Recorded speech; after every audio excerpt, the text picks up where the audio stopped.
Bonjour et bienvenue sur les vidéos tuto de Business Tech. Nous continuons la série de vidéos consacrée au module rapport avancé, vente, TVA, bénéfices et marge. Aujourd'hui, nous allons voir les rapports produits et catégories. Comment savoir quels produits sont les plus performants, les plus rentables? Comment savoir quels produits mettre en avant ou en réduction, soit parce qu'ils ne se vendent pas assez, soit parce qu'au contraire, c'est ceux qui attirent le plus les clients et qu'ils peuvent donc générer du trafic. Et de même pour les catégories. Commençons par le rapport produit. Donc on sélectionne ici produit, on va afficher en format HTML et on va regarder la performance de nos produits par exemple sur 3 mois. Donc je sélectionne la période, donc là par exemple du 1er janvier 2013 au 31 mars 2013. Ensuite, concernant les statuts, donc on peut sélectionner les statuts qu'on souhaite. Donc là, je vais mettre livré et en cours de livraison. On peut sélectionner un ou plusieurs pays. Au niveau de l'ordre de tri, eh bien, on va regarder par totale quantité pour savoir quel produit s'est vendu en plus grande quantité. Et on va mettre décroissant. Donc on aura les produits qui se sont vendus en plus grande quantité en haut. Ensuite, on nous demande de sélectionner des catégories. Donc par exemple, si je veux afficher toutes les robes, je coche robe, robe simple, robe de soirée, robe d'été. Alors, on pourrait se demander ici pourquoi, dans ce cas-là, on ne sélectionne pas juste la catégorie mère ici, robe. Eh bien, parce qu'ici, ce sont les catégories par défaut qui sont prises en compte. Rappelez-vous que lorsqu'on crée un produit, ici, hop, modifier, on va dans Association. Ici, on nous demande la catégorie par défaut. Et c'est cette catégorie-là qui va être prise en compte dans le rapport. Donc, revenons dans le module. Et donc, ça ne suffit pas de cocher uniquement robe. Il faut cocher toutes les catégories sous-jacentes. Si par exemple un produit a pour catégorie par défaut robe simple et que je ne coche que robe, il ne s'affichera pas. Donc bien faire attention à ça. Ensuite, on peut aussi sélectionner un ou plusieurs fabricants, un ou plusieurs fournisseurs. On peut, si on veut plus de détails, afficher par déclinaison. Montrer ou non les photos des produits. C'est vrai que quand on a des gros catalogues, des fois on ne se rappelle pas de quel produit il s'agit, même avec la référence ou le nom du produit. Donc on peut afficher la photo du produit. On a ici plusieurs formats d'images à notre disposition. Et on peut sélectionner également un taux de TVA. Voilà, donc ensuite on appuie sur exporter. Voilà, donc on obtient un tableau qui liste les produits que l'on a sélectionnés, des catégories que l'on a sélectionnées, par nombre de produits vendus décroissants. Donc le produit qui a été le plus vendu en termes de nombre d'exemplaires vers le produit qui a été le moins vendu. Ici, on a pris l'exemple d'une boutique de vêtements pour bébés et enfants. Donc les catégories qui ont été sélectionnées, c'est celles de la catégorie vêtements et accessoires pour bébés, filles. Alors c'est un rapport très complet qu'on va analyser ici. On va regarder les différentes colonnes. Donc tout d'abord, bon, le nom de votre boutique, l'idée produit, la référence du produit, le nom. Ensuite les différentes références, fournisseur EAN13 UPC.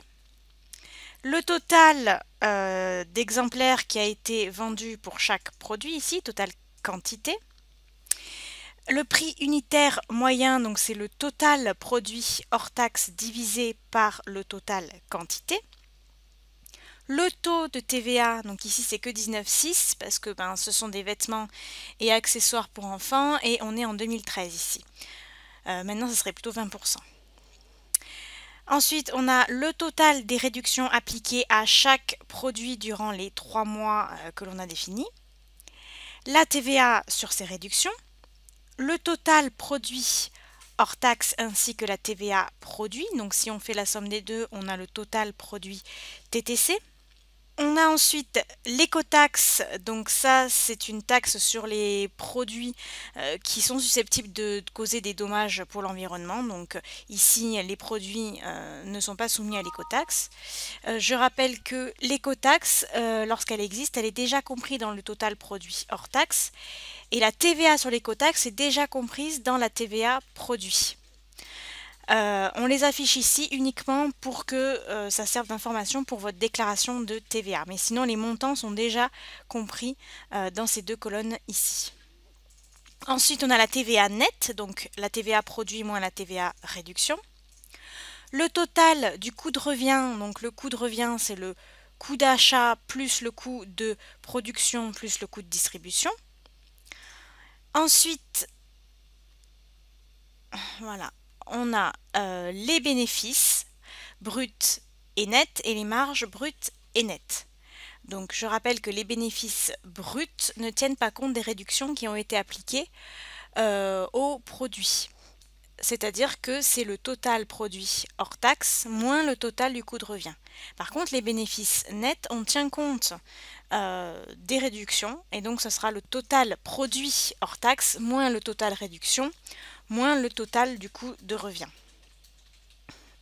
Ensuite, on a le nom du fabricant, donc le nom de la marque, le nom de la catégorie, donc la catégorie par défaut. Ensuite, on a le pourcentage du total des ventes. Quelle part du total des ventes représente ce produit-là? Le cumulatif du pourcentage du total des ventes. Alors, qu'est-ce qu'on fait là? Eh bien, on additionne le pourcentage du total des ventes de chaque produit au fur et à mesure qu'on descend ici dans la colonne. Donc, par exemple, ici, pour la troisième ligne, on a additionné 1,46 plus 1,03 plus 0,86, ce qui nous donne 3,36. Donc, les trois premiers produits ici représentent à eux seuls 3,36% du total des ventes. Mais après, chacun d'entre eux représente 1,46%, 1,03% et 0,86%. On a fait pareil pour les bénéfices bruts, donc pourcentage du total des bénéfices bruts, le cumulatif, pareil, du total des bénéfices bruts, et la même chose pour les bénéfices nets. Donc, les produits ici ont été classés par ordre décroissant de quantité d'exemplaires vendus. Alors, le produit qui s'est vendu en plus grande quantité, ici, c'est la Perdel Windsor dorée ici. Donc on peut identifier que sur les 3 premiers mois de 2013 ici, on peut identifier le produit qui s'est vendu en plus grande quantité. Mais attention, ce n'est pas parce que c'est ce produit-là qui s'est vendu le plus que c'est celui qui rapporte le plus d'argent. Ça dépend bien entendu du prix et des réductions appliquées. C'est pour ça que ce tri par total quantité nous sert surtout à connaître la popularité d'un produit, mais pas à savoir s'il nous est rentable. La rentabilité, elle, se mesure grâce aux bénéfices nets. Donc les bénéfices nets sont ici. À la différence du bénéfice brut, le bénéfice net tient compte des réductions qui ont été appliquées. Par exemple, sur les 3 mois, il y a eu presque 10 € de remise toutes confondues, ici, sur le premier produit. Donc, au lieu de faire 68,33 € de bénéfices, en fait, si on tient compte de ces 10 € de réduction, toutes ventes confondues, on a en fait comme bénéfice réel, comme bénéfice net, plus que 58,88 €. Donc tout ça vous est expliqué dans la première vidéo, tout le vocabulaire, tous les termes et les calculs du module vous sont expliqués en détail dans la première vidéo que je vous invite à aller voir sur les rapports basiques et complets. Donc je rappelle quand même que les bénéfices bruts, c'est le total produit hors taxe moins le total du coût de revient. Donc on ne tient pas compte des réductions.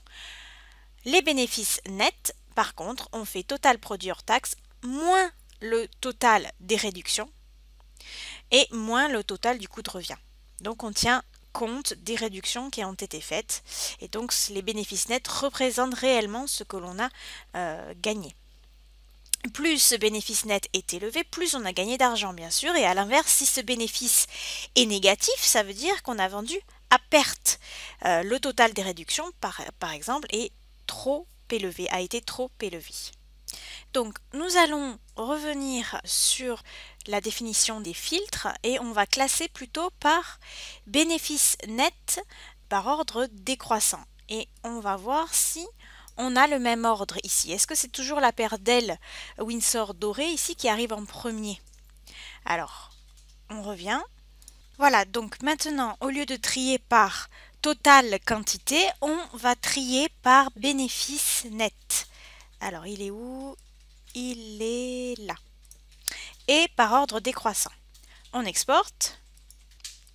On a maintenant un tableau qui liste les produits par ordre de bénéfice net décroissant et plus par ordre de nombre d'exemplaires vendus décroissant, puisque ce qui représente vraiment la rentabilité, ce sont les bénéfices nets. Donc on voit que ce n'est plus la paire d'ailes dorées qui arrive en premier, mais un t-shirt, là le t-shirt enfant Apple Pie. Il a été vendu uniquement 6 fois, mais surtout dû à un prix unitaire plus élevé que la paire d'ailes qui était aux environs de 8 euros, eh bien c'est lui qui rapporte le plus d'argent à la fin des 3 mois. On peut également regarder le pourcentage du total des bénéfices nets, c'est-à-dire quelle part du bénéfice net total de ces 3 mois que l'on a sélectionné, la vente de ce t-shirt représente. On a 3,38%, donc près de 3,5% de l'argent récolté à la fin des 3 mois sont dus à ce produit.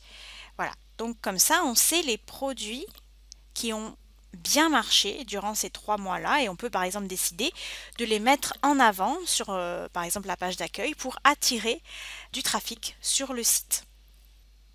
A l'inverse, on peut se rendre compte que dans cette colonne des bénéfices nets, à un moment donné, on va avoir des chiffres négatifs, ici. Donc ça veut dire qu'on a perdu de l'argent lorsqu'on a vendu ces produits-là. Donc on a vendu à perte. Par exemple, si on prend vraiment le dernier, on a moins 21,80 €. Si on regarde le total produit hors taxe, il est de 52,17 € alors que le total du coût de revient est de 67,65 €. Donc on a finalement payé plus cher pour le vendre que sa vente en elle-même. Et puis en plus, si on regarde au niveau des réductions, on a en plus fait des réductions sur ce produit-là. Donc voilà, on peut se dire que finalement là, on a vraiment perdu de l'argent. Donc voilà, ce rapport nous permet de regarder la performance des produits, d'éliminer certains produits, de décider de ne plus les vendre par exemple, puisqu'ils nous coûtent trop cher, ou au contraire de mettre certains produits en avant. Et puis sans parler des bénéfices nets qui sont carrément négatifs, on peut regarder aussi les produits qui ont un bénéfice net qui est faible. Dans ce cas-là, on peut décider également de éliminer finalement ces produits-là en accordant des réductions. Bien sûr, ne pas accorder de trop grosses réductions pour ne pas perdre de l'argent. Donc tout ça, c'est à vous après d'analyser et de vous rendre compte, par exemple, qu'il y a un produit sur lequel on a accordé trop de réductions puisque finalement le bénéfice net est trop faible. Et donc il va falloir réduire les remises accordées aux clients. Ce qui est intéressant également, c'est de regarder le cumulatif du pourcentage du total des bénéfices nets.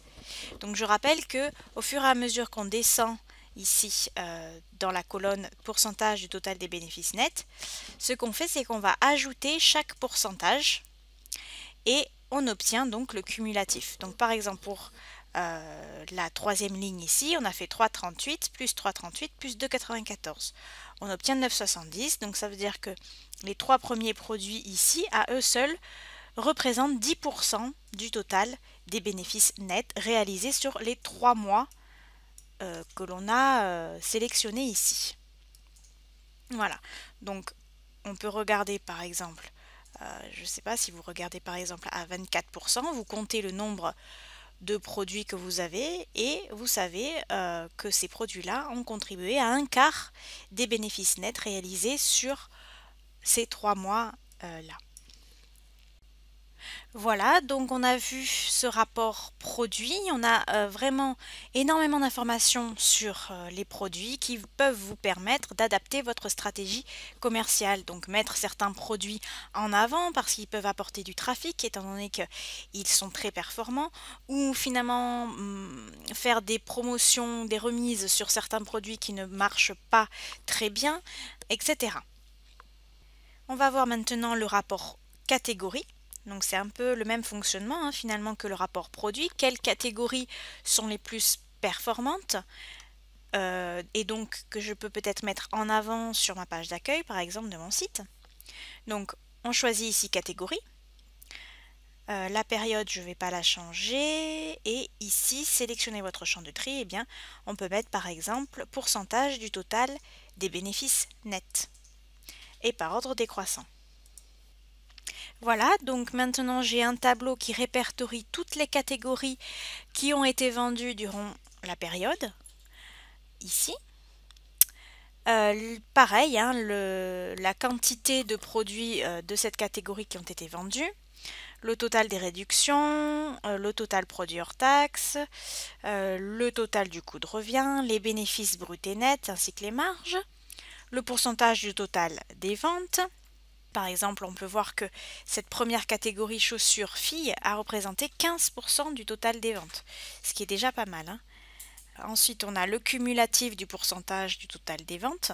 Donc par exemple, si on regarde, eh bien, les 4 catégories ici représentent à elles seules plus de 50% du total des ventes.